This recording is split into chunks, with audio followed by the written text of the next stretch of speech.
talk about the fact that the president wrote that 3-page letter in which he apologized. Well, I think the same as I've been thinking for the last number of years. What are we doing there? These people hate us. As soon as we leave, it's all going to blow up anyway.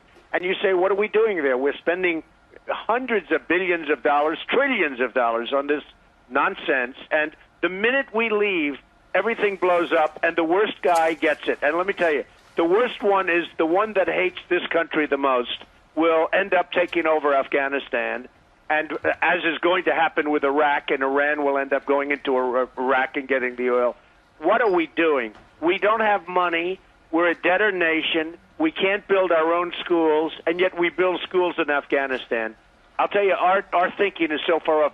It just shows the leadership of this country. I mean, we just don't have it. But, Donald, you know, too, that when you ignore Afghanistan, buildings get planes driven into them, so we can't just ignore that area of the world. You can do things through intelligence that you don't need, and there's nobody more into the military than me. In fact, if anything, we should increase our military budget, because it's obvious the world hates us.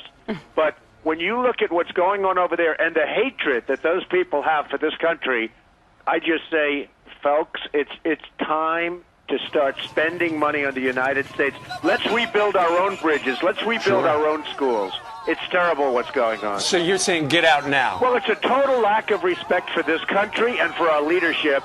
And what's going on there is unbelievable after having spent $700 billion. I mean, that's the sad part, is how much time we've been there. Isn't it the longest standing war in American history? Well, it's many, many years, and it'll go on for many years. And the third part is, as soon as it ends, and you have those guys sitting back just waiting, as soon as there are other ways of doing it, and it's called through intelligence.